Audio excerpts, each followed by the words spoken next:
Picture this. After a long day at work, you're excited to kick back and relax at home. But as you step through the door, you're greeted by a pile of unwashed dishes in the sink. Your roommate, who had promised to take care of it, is lounging on the couch. Frustration bubbles up, and without thinking, you blurt out, "You never do your share of the chores." Your roommate looks taken aback, immediately going on the defensive, and before you know it, you're both embroiled in a heated argument. Sound familiar? Well, you're not alone. Many of us have found ourselves in a similar situation due to one key communication mishap: the misuse of you statements.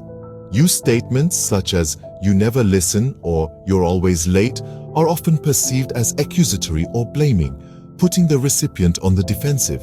They can escalate conflicts and create a negative atmosphere, making it difficult to resolve issues effectively.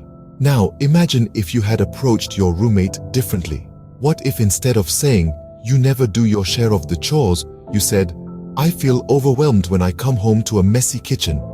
This is an example of an I statement. I statements express how we feel or what we need without blaming or criticizing the other person. They focus on our own experiences and emotions.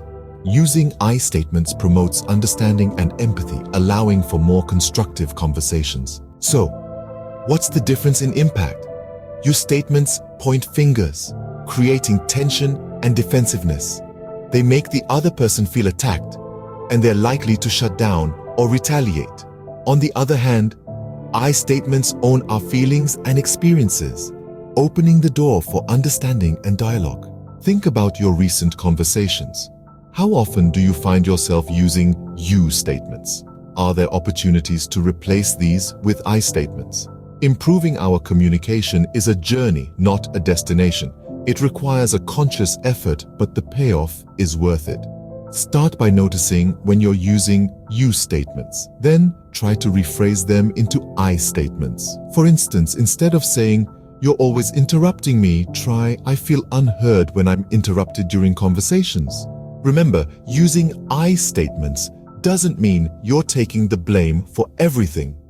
It simply means you're expressing your feelings and needs in a respectful and constructive manner.